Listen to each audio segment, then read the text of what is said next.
एक शांत सा गांव था। नाम था धनपुर।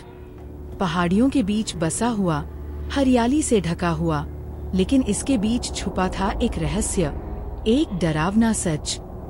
सब कुछ सामान्य चल रहा था, जब तक कि वहाँ एक नई लड़की आई। नाम था रिया। उम्र लगभग 25। चेहरे पर रहस्यमय मुस्कान और आंखों में एक अजीब सी चमक। गांव के लोगों ने उसे किराए के एक पुराने घर में रहते देखा। वह ज्यादा किसी से बात नहीं करती थी, लेकिन उसकी मौजूदगी से एक ठंडक सी महसूस होती थी, जैसे किसी ने अचानक सर्दी घोल दी हो हवा में। पहले दिन ही गांव की सबसे बुजुर्ग महिला दादी बोली, ये वही छाया है जो 25 साल पहले आई थी और हर चीज को अपने साथ ले गई थी। किसी ने दादी की बातों को गंभीरता से नहीं लिया, लेकिन फिर गांव में अजीब घटनाएं होने लगी। रात के समय लोगों को खेतों से किसी के रोने की आवाजें सुनाई देने लगी।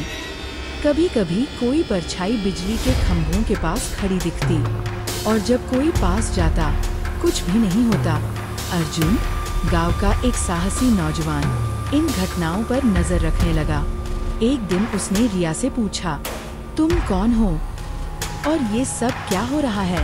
रिया ने केवल मुस्कुराकर कहा, जो तुम देख रहे हो वो सब कुछ है और कुछ भी नहीं।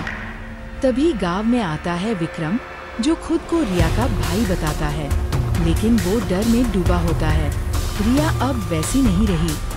उसकी आत्मा अब उसकी नहीं है। उसने अपनी आत्मा एक छाया के साथ बदल दी है। वो अब इंसानों के बीच नहीं रह सकती। अर्जुन को समझ नहीं आता कि सच क्या है, लेकिन उस रात जब वो रिया के घर जाता है, उसे वहाँ आईने में रिया की परछाई कुछ अलग दिखती है। रिया का चेहरा वैसा ही है, लेकिन उसकी परछाई कुछ और ही है, लंबी, विकृत और डरावनी। तभी रिया कहती है, अब तुम भी मेरे जैसे बन जाओगे अर्जुन, मुझे अकेले नहीं रहना। अर्जुन चिल्लाता है, नहीं, और तभी कमरे में अंधेरा छा जाता है। अगली सुबह गांव फिर शांत था। रिया गायब थी, लेकिन अर्जुन अब पहले जैसा नहीं रहा। उसकी आंखें अब काली थीं, और जब सूरज ढलता, उसकी परछाई अब उसके साथ नहीं चलती, बल्कि आगे चलती है।